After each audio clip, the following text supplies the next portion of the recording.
तो अब हम शुरू करते हैं तंत्रसार का तीसरा भाग। पिछले भाग में हमने तंत्रसार के पहले आनिक का हृदय देखा था, यानी कि परम तत्व प्रकाश विमर्श में चेतन, वह स्वतंत्र है, वही महेश्वर है और महेश्वर स्वयं अपनी ही आत्मा है। वहीं यह भी स्पष्ट हुआ था कि बंधन केवल अपने इस स्वरूप को ना पहचानना है और मोक्ष केवल पहचानना है, यानी कि प्रतिभिज्ञा।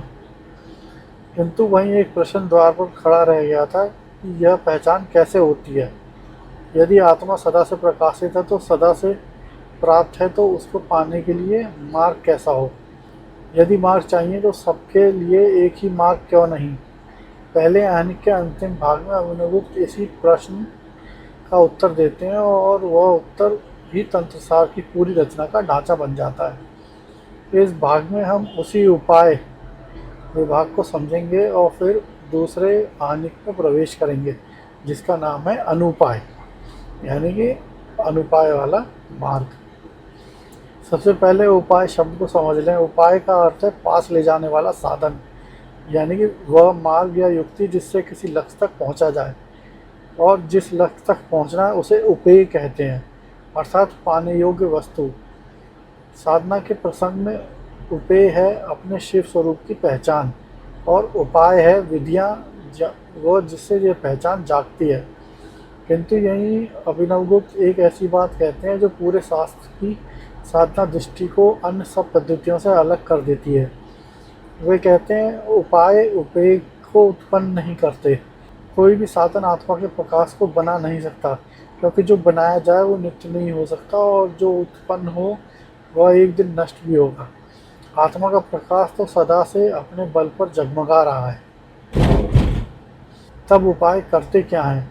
उपाय केवल उस भ्रम को हटाते हैं जो कहता है कि मैंने अपने स्वरूप को पाया नहीं है। जैसे गले में पड़ा हार भूल जाने पर कोई उसे घर में ढूंढता फिरे और फिर किसी के कहने पर हाथ गले तक जाए, तो हाथ का उठना हार को उत्पन्न नहीं करता, केवल खोए होने का भ्रम मिटा देता। उपायों की पूरी भूमिका बस इतनी है। यह बात आगे हर ऐनिक में स्मरण करने योग्य है, क्योंकि इसी से यह समझ में आता है कि इतने भिन्न भिन्न उपाय एक ही फल तक कैसे पहुंचा देते हैं। अब यह प्रश्न उठता है कि उपाय अनेक क्यों? इसका उत्तर साधकों की भिन्नता में है। हर साधक का संकोच एक जैसा गाढ़ा नहीं होता और हर साधक पर उतरने वाला अनुग्रह एक जैसा तीव्र नहीं होता। इस अनुग्रह को शास्त्र शक्तिपात कहते हैं। शक्ति का पात अर्थात परमेश्वर की अनुग्रह शक्ति का साधक पर उतरना। जिस पर यह अनुग्रह शक्ति जितनी तीव्रता से उतरती है उसका मार्ग उतना ही सीधा और छोटा होता है। जिस पर मंद रूप से उतरती है उसे उतने ही अधिक सहारों की आवश्यकता होती है। शक्तिपात के भेद का विस्तृत विवेचन आगे अपने स्थान पर आएगा। यहाँ इतना जानना पर्याप्त है कि उपायों की सीढ़ी वस्तुतः अनुग्रह की तीव्रता की सीढ़ी है। इसी आधार पर अभिनवगुप्त उपायों का चतुर्विभाग करते हैं, यानी कि अनुपाय, शांभव उपाय, शाक्त उपाय और आणव उपाय। और सबसे सुंदर बात यह है कि यह विभाग कोई बाहर से थोपा हुआ वर्गीकरण नहीं है, यह परम तत्व की अपनी शक्तियों से ही निकलता है। तो पिछले भाग में हमने शिव की 5 शक्तियाँ देखी थी: चित्त शक्ति, आनंद शक्ति, इच्छा शक्ति, ज्ञान शक्ति और क्रिया शक्ति। अभिनवगुप्त कहते हैं आनंद शक्ति के आश्रय से जो मार्ग बनता है वही अनुपाय है। इच्छा शक्ति के आश्रय से जो मार्ग बनता है वो शांभव उपाय है, और ज्ञान शक्ति के आश्रय से जो मार्ग बनता है वो शाक्त उपाय है, और क्रिया शक्ति के आश्रय से जो बनता है वो आणव उपाय है। अर्थात साधना का पूरा शास्त्र उसी एक स्वतंत्र का विन्यास है। साधक जिस भी सीढ़ी पर खड़ा हो वह खड़ा शिव की ही किसी शक्ति पर है। अब इन चारों का प्रारंभिक परिचय ले लें, जैसा अभिनवगुप्त पहले आनिक के अंत में स्वयं देते हैं। शांभव शब्द शंभु से बना है। शंभु अर्थात शिव, कल्याण स्वरूप। शांभव उपाय वह है जहाँ साधक किसी विचार का, किसी विकल्प का सहारा नहीं लेता।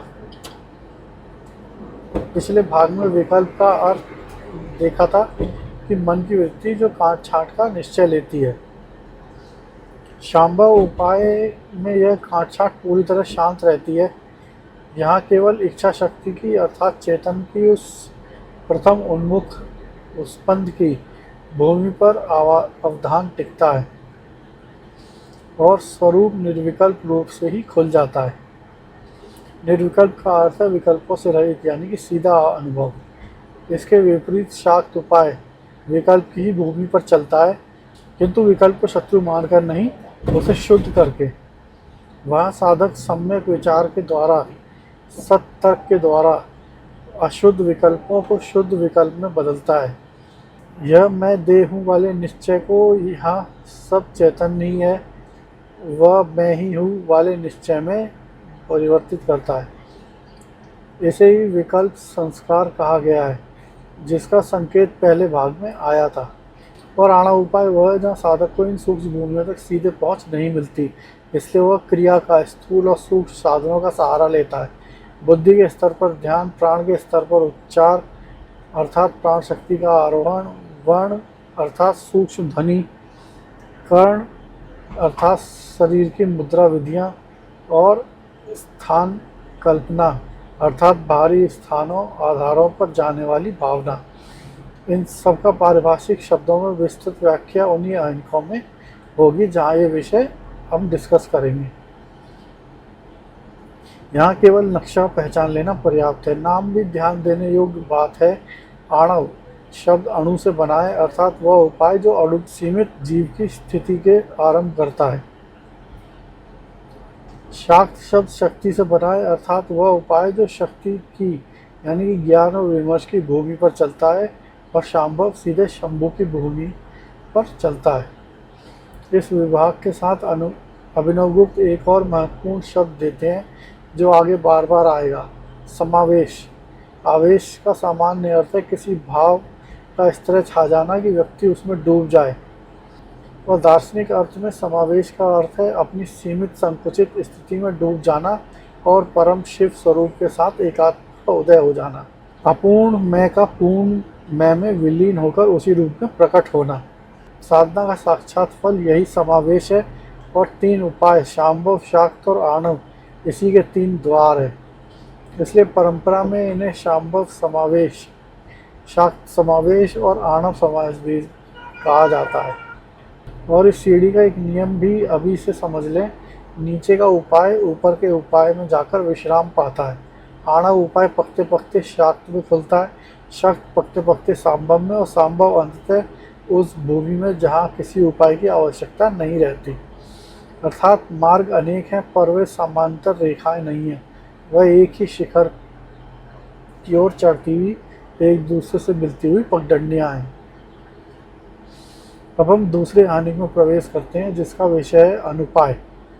यह शब्द ही चौंकाने वाला। अनुपाय का अर्थ है जहाँ कोई उपाय नहीं, बिना साधना का मार्ग। यह उस साधक की भूमि है जिस पर शक्तिपात अपनी चरम तीव्रता से उतरा है, जिसे परंपरा तीव्र शक्तिपात कहती है। जैसे अधिकारी को क्या करना पड़ता है? अभिनवगुप्त उत्तर देते हैं कि कुछ भी नहीं, गुरु के मुख से बस एक बार तत्ववचन सुनते ही, जैसे कि यह सब कुछ एक ही स्वतंत्र चैतन्य का प्रकाश है और तू वह चैतन्य ही है, उसके भीतर पहचान की पूरी स्थायी रूप से जाग जाती है। न उसे वचन को बार बार दोहराना पड़ता है, न किसी ध्यान की आवश्यकता होती है, न किसी क्रिया की, न भावना की, न किसी क्रम की। एक बार श्रवण और साधक सदा के लिए परमेश्वर स्वरूप में प्रतिष्ठित हो जाता है।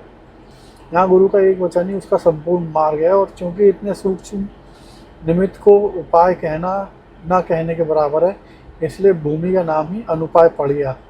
ध्यान रहे कि अनुपाय का अर्थ यह नहीं कि यहाँ अनुग्रह नहीं है या गुरु नहीं है, अर्थात अर्थ यह है कि वहाँ साधन की ओर कोई प्रयत्न, कोई अभ्यास, कोई क्रम शेष नहीं है। किंतु अभिनवगुप्त केवल यह घोषणा करते नहीं रुकते कि वे इस दार्शनिक आधार को खोलते हैं, और वह इस आने का असली रस है। वे पूछते हैं कि परम शिव के विषय में उपाय कर ही क्या सकते हो? विचार करने के देखिए, यदि कहा जाए कि उपाय शिव स्वरूप को प्रकाशित करते हैं तो यह संभव नहीं, क्योंकि वह स्वरूप तो स्वयं प्रकाश है, नित्य प्रकाशित है, और जो स्वयं प्रकाश है उसको कोई दूसरा क्या प्रकाशित करेगा। जैसे मध्यम के सूर्य को देखने के लिए कोई दीपक जलाए तो वह भी दीपक हास्यप्रद ही होगा। सूर्य दीपक से नहीं अपने ही प्रकाश से दिखता है, बल्कि दीपक स्वयं सूर्य के प्रकाश से दिखता है। ठीक वैसे ही समस्त उपाय, ध्यान हो, विचार हो, क्रिया हो, स्वयं चेतन के प्रकाश में ही तो प्रकाशित होते हैं। वे उस प्रकाश को कैसे प्रकाशित करेंगे? और यदि कहा जाए कि उपाय शिव स्वरूप को उत्पन्न करते हैं, तो यह भी संभव नहीं। जो उत्पन्न हो वह अनित्य होगा, और अनित्य वस्तु परम तत्व नहीं हो सकती।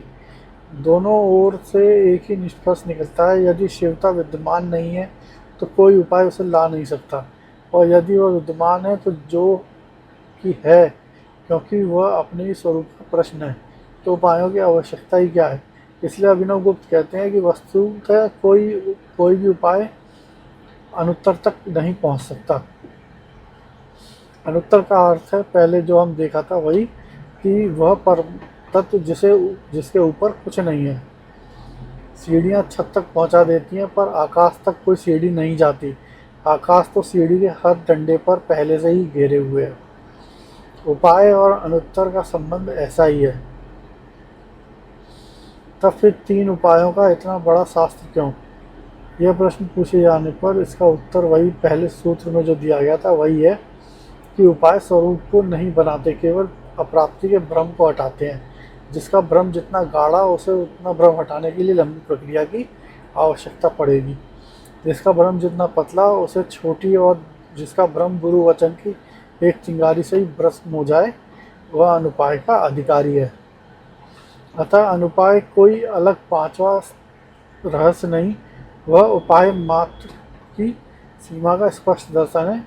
जिसने यह देख लिया कि पाना उसे है जो कभी खोया ही नहीं, तो उसके लिए कुछ करने को बचता ही नहीं है। इसलिए इस भूमि को आनंद शक्ति से जोड़ा गया है। आनंद का अर्थ हमने देखा था अपने आप में पूर्ण तृप्ति, जहाँ बाहर पाने के लिए कुछ शेष नहीं।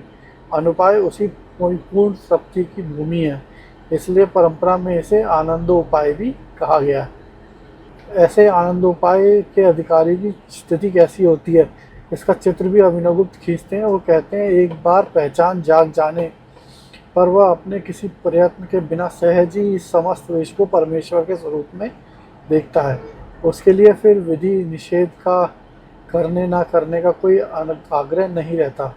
वह जो कुछ भी देखता है, सुनता है, अनुभव करता है, वह सब उसे एक ही चेतन के ऐश्वर्य के रूप में भासता है।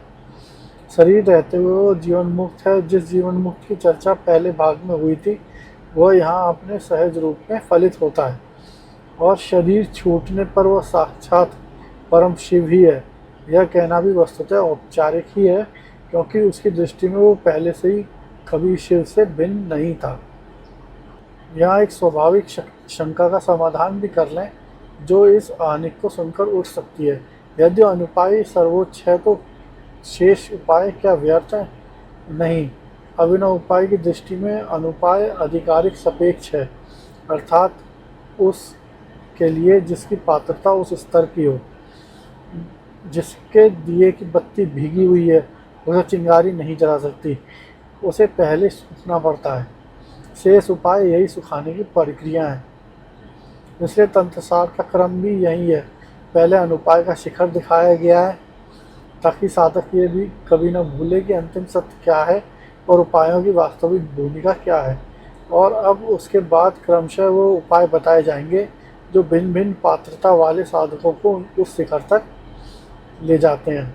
शिखर पहले दिखा देने का यह अभिनव गुप्त का शिक्षण दृष्टि का विशेषता है।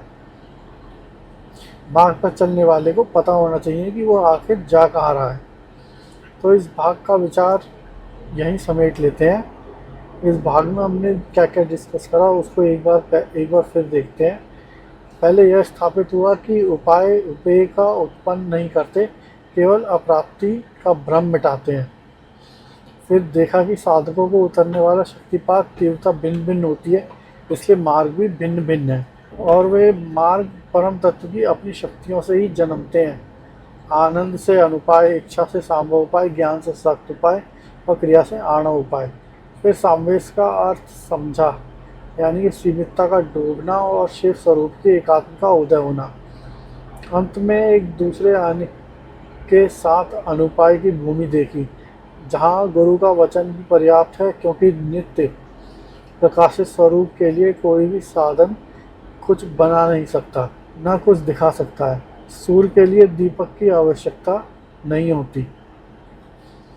तो अब अगले भाग में हम ये डिस्कस करेंगे कि जिसकी पात्रता अनुपाय की नहीं, किंतु जो विकल्पों के जाल से ऊपर उठ सकता है, उसके लिए अभिनवगुप्त शांबा उपाय का वर्णन करते हैं। वह मार्ग जो इच्छा शक्ति की भूमि पर बिना किसी विचार प्रक्रिया के विश्व को चैतन्य में प्रतिबिंबित की तरह देखने से खुलता है, वही इस दर्शन का प्रसिद्ध प्रतिबिंबवाद भी है। तो इसी के साथ ये भाग यहीं समाप्त करते हैं।